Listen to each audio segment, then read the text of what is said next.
Sejam muito bem-vindos ao nosso programa Pode Papo, vocês que nos acompanham do YouTube e das rádios parceiras. Pode Papo é um programa que fala de bastante informação, curiosidades e também da nossa rotina como estudante. O Pode Papo é uma produção feita pelos estudantes de jornalismo. Eu sou o Enzo Oliva. E eu sou o Thiago Bortoleto e estamos aqui na presença ilustre de Carlos Eduardo Paiva, ele que é coordenador pedagógico da Escola Salesiana São José há quase 10 anos. E hoje nós vamos falar sobre proibição dos celulares na escola e o impacto na rotina acadêmica. Olá, Cadu, seja muito bem-vindo, é um prazer estar contigo hoje. Obrigado, Enzo, obrigado, Thiago, pelo convite. Cadu, então acho que a gente aquecer um pouco o papo aqui falando da proibição. A gente sabe que essa proibição ela foi estimada desde 1 ano e meio atrás. E a gente queria saber como é que foi o impacto disso, você vendo como ex-professor na área, também agora há quase 10 anos na coordenação pedagógica, como é que foi esse impacto no corpo docente e no corpo discente também? Olha, essa é uma discussão que a gente, o ano passado, fez muito, né? Perguntando aos professores, e aí, como que vocês avaliam? Isso foi positivo?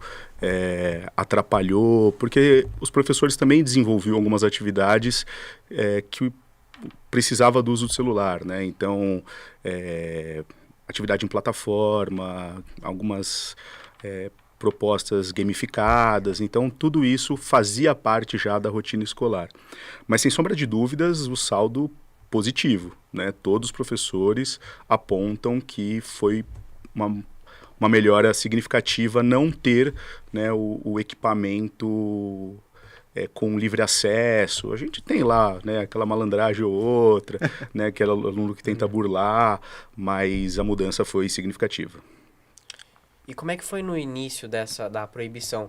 Os alunos, eles tiveram resistência ou eles foram... Quando eles foram identificados no começo com o uso do aparelho, teve esse processo deles serem identificados?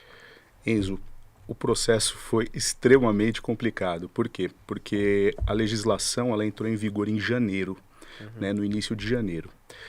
Se eu não me engano, a federal é dia 13 de janeiro de 2025, se eu não estiver enganado. E a gente inicia o planejamento mais ou menos nessa data, nessa época, lá para o dia 20, dia 19, a gente reúne os professores e passa por um período de planejamento. Então, esses primeiros 10 dias, era todo mundo tentando absorver, e agora, como que faz? O que a gente tem que adaptar? E claro que toda transição, ela gera uma insegurança, né? Então, eu vou ter que reter o aparelho, eu não vou... porque não tinha ainda muita regulação, né? A lei federal ela é um pouco mais ampla, a lei estadual ela traz um detalhamento maior no texto, mas as escolas também ficam reticentes, né? Até onde que eu posso ir, até onde que é direito do indivíduo. Então, o que a gente tentou fazer, primeiro, focar na orientação. Né? Então, existe um período de transição, tanto para nós, enquanto instituição, mas também para alunos e famílias. Um ponto central era o contato da família com o aluno. Né? Então, primeiro, arrumar a casa. Né? Então, orientar professores, sem estresse, sem pânico. Primeiro passo é orientar. Equipe que trabalha conosco, né? Então, professores, todos os funcionários da escola. Depois foi publicado pela direção uma circular com todas as orientações. Então, falando que a partir daquele momento, pelas leis, né? Então, de acordo com a legislação vigente naquele momento, sim, a escola estava adequando também os seus procedimentos em relação a isso. E já nessa circular, deixou disponível todos os canais de comunicação para facilitar ou caso a família precisasse fazer contato com o seu filho ali. Né? Então, na circularia, setor por setor, os ramais que as famílias poderiam entrar em contato. E a mesma questão também trabalhar com os alunos. Né? Então, para os alunos, claro que fica, e agora? Como que eu vou fazer? Né? E se eu precisar falar com a minha mãe? E se eu precisar ir embora? Se eu precisar chamar um Uber? Né? Porque tudo isso está hoje atrelado, né, ao dispositivo móvel. Antes se tinha aquele bilhetinho na agenda, exato, né? Entrou em desuso. Exato. Né? Então as pessoas passaram a reviver o telefone. Né? Então, para nós também como rotina, a gente estava habituado, a família entrava em contato com a escola, ou mandava um e-mail, ou mesmo o filho ia lá mandar uma mensagem para a mãe, liga para me dispensar. Agora, tinha que reorganizar todo o processo. Né? Então, não vou te dizer que foi, nossa, muito duro, não, mas gerou um impacto. Né? Então, acho que os primeiros meses ali foram mais impactantes. Tá? Então, eu acho que o saldo, até como processo de nossa, de estar bem preparado, que ali era um processo também de adaptação, né, de transição de uma realidade A para uma realidade B, a gente exigiu de nós também bastante paciência e tranquilidade, né? Não só do ponto de vista punitivo, porque mudou a lei, agora você está com o celular aqui. Não, existe um período de orientação, existe um período de sedimentar, mas sempre de forma responsável e criteriosa, né? Porque a transição, se você deixar rolar, falar, é transição mesmo, a gente está começando a entender como a lei vai funcionar, aí não vinga, né? Então a gente manteve todo o rigor do não uso. A lei não, ela diz que para fins pedagógicos é possível. Então, toda vez que um professor precisar desenvolver uma atividade, a escola comunica às famílias que para aquela atividade específica vai fazer uso do celular. Então, existe um procedimento para que esse equipamento seja utilizado em sala de aula. Só que a gente optou por não utilizar, né? Até para a coisa sentar mesmo, e aí passado esse 1 ano, em algumas situações existe sim o uso para fins pedagógicos, projetos, atividades, trabalhos. E eu acho que isso foi muito positivo, né? Essa cautela, ao mesmo tempo com, né, o rigor no sentido de vamos fazer a coisa acontecer, porque no final das contas é isso, né? Todo mundo tem clareza de como a lei funciona, todo mundo tem clareza de quais são os procedimentos que a escola adota, tanto do ponto de vista pedagógico quanto disciplinar, a partir do seu regimento, e acho que foi uma atitude acertada. Eu e Enzo, até a gente conversando com você previamente, a gente queria ver se a gente que saiu da escola já há um tempinho, a gente não pegou essa legislação. A gente foi o último ano que acabou, a galera fala se livrando dessa, mas a gente sabe o quanto que isso pode ter resultado em bons números. Então eu queria ver isso com você. Em relação a desempenho acadêmico, até em simulados, em provas, se existiu uma melhoria, principalmente no seu setor, que é do ensino médio? Olha, essa é uma conta complicada, né? Por quê? Existem alguns estudos que o CDE apresenta em relatórios que fizeram lá uma amostra de alguns alunos que, de fato, existe uma queda, né, no índice, né, de notas dos alunos em função do uso do celular. Para nós, é difícil comparar porque existem outros fatores, né? O nível de distração de um ambiente escolar não é só o do equipamento. Sim. E o fato de não ter o celular automaticamente não vai colocar, né, o modo estudo, né, no aluno, não vai atualizar o centro da vila, né, para os mais antigos aí vão entender essa piadinha. Então tudo isso faz parte do processo. Então você retira um distrator, mas também requer coisas básicas, né, como rotina de estudo, organização. Então só o fato de não ter mais um dispositivo que é uma concorrência extremamente desleal, né? Tem alguns colegas que falam, mas antigamente também tinha distração, o aluno ficava desenhando no caderno, mas o caderno não dá notificação, né?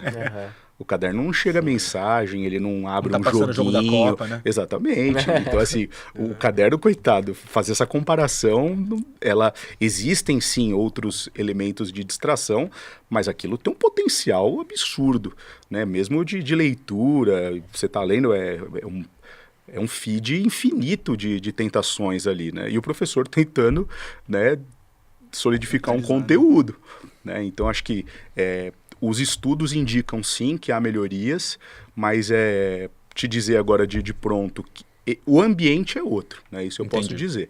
A gente consegue, por exemplo, aí mérito, né, dos professores, né, da seriedade com que a gente realiza o trabalho no processo da aula, processo também de preparação para os vestibulares. Então, todo esse conjunto de fatores vão criar, né, uma situação para que o resultado melhore. Sim. Hoje a gente tem, né, um índice de melhor posicionamento, tanto em aprovações quanto de simulados, de participação em simulados, que não está associado só à não presença do celular no dia a dia, mas também a uma intensificação para que esse aluno saia melhor preparado. Né? Cadu, você como coordenador pedagógico, você observou que nos momentos de sociabilidade entre os alunos, nos intervalos, quando eles, até nos momentos fora da sala de aula, quando eles estão sendo descontraindo, você sentiu que eles estão tendo diálogos mais reais, eles estão sentindo mais as coisas, porque hoje em dia as pessoas, elas veem os jovens, elas entendem que eles estão presos ao celular. Você entende, você observa na sua função como coordenador pedagógico, você acredita que isso melhorou nessa questão de sociabilidade? Essa é mais fácil de responder, né? Uhum. Essa daí acho que é uma das mudanças mais, assim, concretas desse processo, né? Dessa legislação. Hoje, nosso ambiente, ele é um ambiente bem amplo, né? O Thiago conhece, tem campos, quadras, então tem um espaço muito bom, né, para o aluno desfrutar durante o intervalo. Então, com o celular, era cada um na sua bolha e muitas vezes um conversando com o outro, mas pelo aplicativo. Né? Olha aqui, então assim, estava próximo, mas não tinha o olho no olho, né, que foi até o que o Thiago acabou comentando comigo. Hoje eles jogam bola, tem uma interação, fute-mesa, altinha, vôlei, né, as rodinhas de conversa, né, isso acho que foi do ponto de vista, né, social, acho que posso dizer que foi um dos maiores resultados já a partir dessas legislações, né. Então tenho certeza que a socialização entre eles ficou em outra qualidade, né. Mais olho no olho, mais humana, aquela questão às vezes evita também, né, aquele diz que, né, aquela boataria que de uma sala para outra, aí no grupo da sala, a gente sabe que os grupos da sala continuam existindo, né, e não sei por que ainda tem, mas é igual de condomínio, de família, tem grupo para tudo que é sorte, né. Mas a gente tinha um problema muito grande, porque no grupo estão falando isso também reduziu um pouco. Né? Então a gente pode dizer, temos ainda problemas, né? Cyberbullying, isso daí acontece. Em vez de falar no grupo, falar pessoalmente. Mas a questão é que as pessoas começaram a se conhecer melhor também, né? Então acho que isso de repente foi um fator que você tinha um grupo muito restrito, né? As bolhas e as redes sociais, né? E hoje você tem, ou você não tem afinidade, não conversa, ou você de alguma forma acaba interagindo com todo mundo, né? Então, acho que do ponto de vista social, tem um resultado muito positivo, né? Se tornou mais saudável as relações. Como eu disse, tem problemas ainda? Claro que tem. Mas eu acho que hoje é mais fácil educar por uma solução do que a gente já viveu de conflitos pela dinâmica e velocidade que o celular ela imprime, né? Tinha situações que aconteciam, eu ficava sabendo, a família já estava ligando, o aluno não tinha nem saído da sala, eu já estava recebendo um contato, né? Meu filho falou que eu falei, não estou nem sabendo, você fica sabendo, né? A família sabe primeiro do que você. Então acho que esse é um tipo de questão que a lei, na verdade, ela acaba disciplinando uma série de situações que a sociedade como um todo não conseguiu se educar. Né, se educar para o uso. Né? Tem um estudo feito na Suécia, recente, que ele é bem interessante porque ele mostra que o nível de consumo de telas e de dispositivo móvel da família, ela acaba moldando a forma como o filho utiliza. Né? E até falando, o pai e a mãe têm olho no olho com o seu filho, então isso também vai dimensionar um pouco a relação que o filho acaba estabelecendo com o aparelho. Afinal, ninguém tem um gene, né, da tecnologia, né? É um desenvolvimento de comportamento. Né? Então, acho que é importante entender, né, esse processo. Pegando aqui, a gente está falando da escola, mas o jovem sai da escola, a criança sai da escola, ela vai para um ambiente que vai conseguir educá-la para o uso, porque senão a escola acaba virando uma ilha que tem mais relações sociais saudáveis, olho no olho, prática de atividade física, e aí quando vai para qualquer outra atividade, ou mesmo em casa, volta e se fecha novamente no dispositivo eletrônico. Quebra essa continuidade, né? E aí exige-se que se dê continuidade naquilo que a legislação conseguiu desenvolver dentro do ambiente escolar. Não, olha, plano para manga, né? Exatamente. Se continuasse aqui, acho que uma roda da conversa continuaria 15, 20, 40 minutos. Tem assunto, né? Tem assunto. Então, Cadu, a gente quer só agradecer pela sua presença, você poder ter vindo esclarecer essas dúvidas pra gente, e até porque a gente tem uma geração agora na faculdade que ela experienciou isso, né? Então, experienciou pelo menos um ano desse sistema, e a gente sabe que isso implica em até coisas positivas para a faculdade. Então, até de um sistema mais regrado, de, pô, aqui nessa aula aqui eu vou focar, não vou mexer tanto no celular.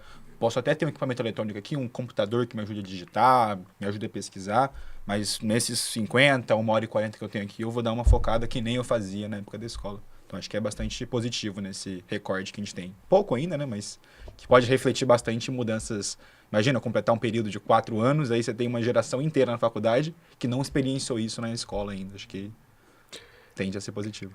Que ela chegue sabendo se autorregular, entendendo qual é o propósito daquela sala de aula e que aproveite o tempo para o seu desenvolvimento pessoal e acadêmico também. Perfeito. Exatamente. Pessoal, chegamos ao fim de mais um Pode Papo com o Carlos Eduardo Paiva falando sobre proibição do celular nas escolas e o impacto na rotina acadêmica. Muito obrigado, Cadu, pela participação. Eu que agradeço, quero mandar um abraço para toda a equipe da Escola Salesiana São José e agradecer mais uma vez Enzo e Thiago pelo convite. Imagina. E para vocês que quiserem acompanhar mais desse Pode Papo, sigam as redes sociais também, deixa aquele like, aquela curtida, sigam aqui no Jornalismo PUC Campinas, que terão muitos conteúdos até nessa mesma toada por aí ainda no nosso canal.